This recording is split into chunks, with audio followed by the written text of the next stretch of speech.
Сайн байцгаана уу? Манай подкастын энэхүү дугаараар алга болсноос хойш 9 сарын дараа хачирхалтай байдлаар иргэн шийдэгдсэн нэг эмэгтэй талаар ярьж хөргөлтөлээ.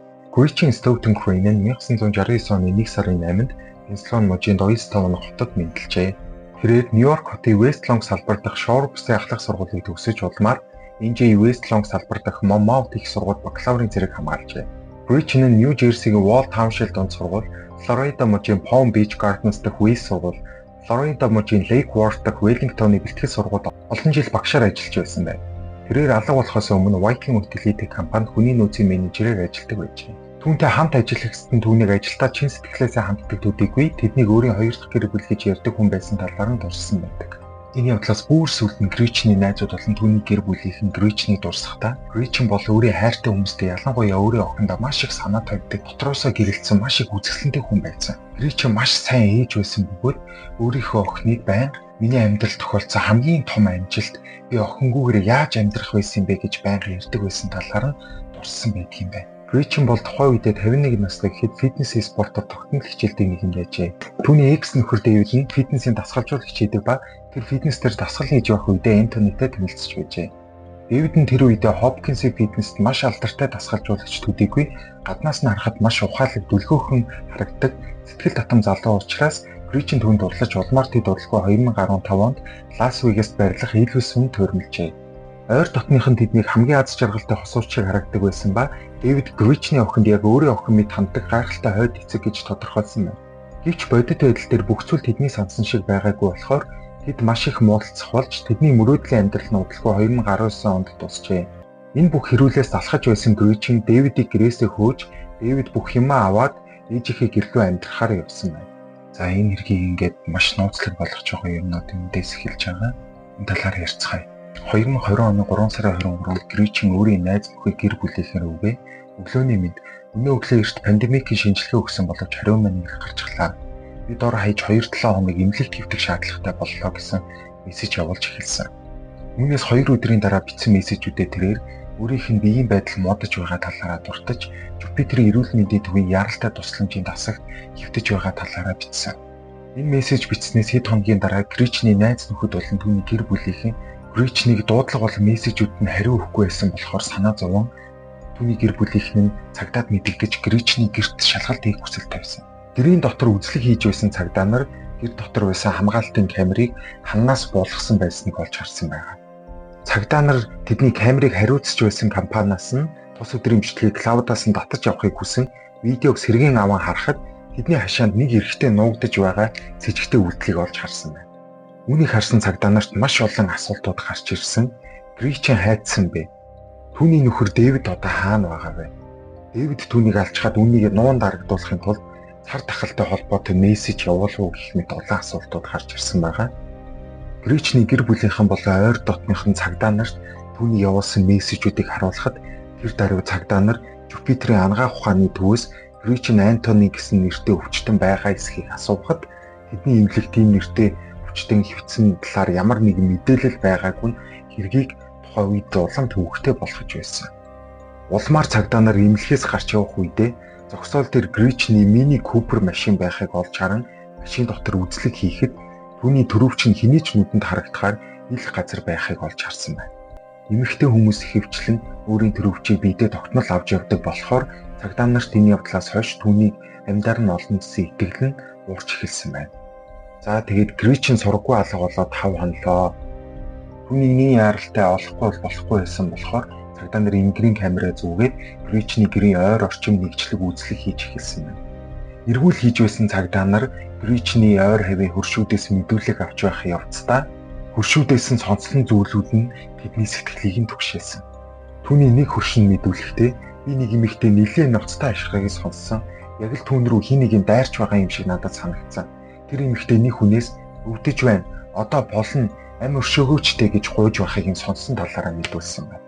Өөр нэг хөршин Гричний гаражийн ойр орчим явж байгаад тэдний гаражийн хаалгад ороод савнтай бодис урсаж байгааг харсан гэж мэдүүлсэн. Цагдаа нар түүний хашаанаас гараж руугаа ордог үүдний хаалга нь цоочтой байсан мөн түлхүүрийн төгжийн дотроо хугарсан байдалтай байхыг олж харсан.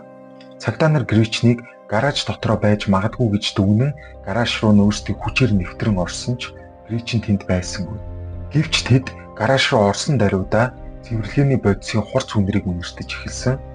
Хин нэг нь тэнд хэрэг гарснаас хойш сүүлд ирээд цэвэрлэгээ хийсэн тодорхой байсан болохоор цагдаа нар Гречний гэрт дахин нэгжлэг хийхээр болсон байна. Цагдаа нар Гречний гэрт нэгжлэг хийж байх үеэрээ тэмцэлтэй холбоотой хугарсан зургийн жааз, Гречний оронд ирэх шилний хэтэрхий, толботой альчуур гэх мэт хэд хэдэн нотлох баримтууд цуглуулж чадсан. Цагдаа нар нэгжлэгээ дуусган Гречний гэрээс явж явах үед тэдний өөр нэг хөршин цагдаа нар дээр ирэн хэрэг болдог өдөр Гречний хашааны гадаа түүний экс нөхөр Дэвидийн хар өнгийн Nissan пикап машин зогсож байсан зургийг авсан байснаа мөрдөгчөд өгснөөр мөрдлөг түр хугацаанд завсарласан. Үүний дараа мөрдөгчөд мөрдлөхийнхөө үеэр 2 сард Гречин Дэвидээс сарлах өргөдлөө өгж Дэвид ээжих рүүгээ нүүсэн байсныг олж илрүүлсэн байна. Түүнээс хаснаас олж Дэвидийн зан ааш докторгүй болсон талаар Дэвидийн хуучин дарга Табита Хопкинс цагдаа нарт мэдгдсэн. Үүнээс гадна Дэвид Гречнээс салсныхаа дараа үе үе гэртэн согтуу ирж айлгаас хөвдүүлдэг байсан болохоор Гречин гэртээ камер суйлуулсан гэж түүний гэр бүлийнхэн цагдаа нарт мэдгдсэн. Цагдаа нар үүнээс болж Дэвидийг сэжиглэж эхлэн түүний ээжийн гэрт явж очиход ээж нь маш их сандран үгээ хаана байгааг нь мэдэхгүй гэж ихэндээ мэдсэж байсан. Мөрдөгчд ээжээс нь ахин дахин шалгаасны эцэст Дэвидийг Коста-Рика руу явсан гэдгийг нь олж мэджээ. Үүн Дэвидийн ээж цагдаа нарт түүнийг машинаа унаад явсан талаар нь нэмж мэдүүлсэн байна. Тухайн үед Гречний машин олдсон Жупитер эрүүл мэндийн төвийн зогсоолоос олж авсан бичлэг дээр хэрэгтний дүрс уусан байсан нь цагдаа нарын Дэвидийг сэжиглэх шалтгааныг улам бүр нэмж байсан. Учир нь бичлэг дээр хүний өндөр Дэвидийнхтэй яг таг таарч байсан явдал байна. Цагдаа нар бол Дэвидийг энэ хэрэгтэй ямар нэг байдлаар холбоотой гэж бодож байсан бас Гречний утас машинаас нь олдоогүй байсан нь цагдаа нарын Гречний утсыг хянаж Дэвидийг олох боломжтой гэсэн дүгнэлтэд хүргэсэн байна. Энэ үед цагдаа нарт Дэвид болон Гречин нарыг хаана байгаа вэ гэсэн асуулт бурхан гарч ирж байсан. Мөрдөгчдөд Дэвидийг Флорида мууж даяар мөрдөд Гречний утас маш их тус олж байсан байна. Бас камернуудын бичлэгээс Дэвид Гречний үнэт эдлүүдийг зарахаар оролдон үнэт эдлийн дэлгүүр зогсож байсныг нь олж тогтоосон. Цагдаа нар Дэвид Гречин хоёрын утсыг зэрэгцүүлж тавьсан байдалтай байгааг байршлаар нь тогтоосон ч аль ч хяналтын камер дээр Гречин Дэвидтэй хамт амьд явж байгааг нь хараагүй. Цагдаа нар Дэвидийг Дэвид Антони Дооч гэдэг нэртэй байж байгаад нэрээ Дэвид Антони болгон өвчлснийг нь олж мэдсэн. Мөн Дэвид ахлах сургуульд байхдаа шүршдэг будгаар блокбастерс дэлгүүрийг шүршин цагдаагийн бие талцснаасаа болж богино хугацаанд ял эдэлж байсныг нь ч олж хэлэхээр болсон. Бас Дэвид нэг худалдааны төвд өсвөр насны октыг дагаж байгаад баригдаж шоронд хэд хоноо Гречнийг алга болохоос 3 хоногийн өмнө судлагдсан байсныг нь олж тогтоосон. Дэвидийн хуучин фитнесийн дарга Табита Дэвидийг удирдахад хэцүү байсан болохоор 2017 онд ажлаас нь халахаас өөр аргагүй болсон талаараа ярьж хэдэн жилийн дараа түүнд би 2 дахь боломж олгохоор шийдсэн ч 2020 оны эхээр тэр Гречнээс садаад ааш зам нь улам хэцүү болсон болохоор түүнийг би дахин ажлаас нь халахаас өөр аргагүй болсон талаараа мэдүүлсэн. Табита Дэвидийнхаас өөр урд өмнө хизээч тийм ууртай ширүүн харж байгаагүй талаараа нэмж хэлсэн. За ингээд цагдаа нар бол тухайн үед Гречний утас болон Дэвидийн утсыг тогтмол хянаж байсан байгаа юм. Ганц дуудлага, ганц мессеж ирэхэд л цагдаа нар байгаа газрыг нь олж тогтоогоод очиж баривчлахад бэлэн байдалтай байсан. За ингэж явсараад 2020 оны 3 сарын 28-нд Нью Мексикогийн Лас Крус хотод Дэвидийн утас дуурахад мөрдөгчид тэр даруй Лас Крус хотын цагдаа нараас тусламж хүсэн улмаар бүрэн зэвсгэлсэн Лас Крус хотын цагдаа нар Дэвидийг олж түүнийг баривчилсан. Drop it! Drop it! Whatever it is, drop it! Drop it! Stop resisting me! It took 2 officers to bring him to the ground, where Anthony becomes apologetic. Sorry, you guys scare me. Баривчилгааны үеэр офицерүүд Дэвидээс Гречний хаана байгаа талаар асуухад тэр тэдэнд Гречин цар тахал дуссан гэж хэлсэн. Дэвид хэлэхдээ би хамгийн сүүлд түүнийг STS-ийн эмнэлэгт цар тахлын эмчилгээ хийлгэж байгаа талаар сонссон гэж хэлсэн.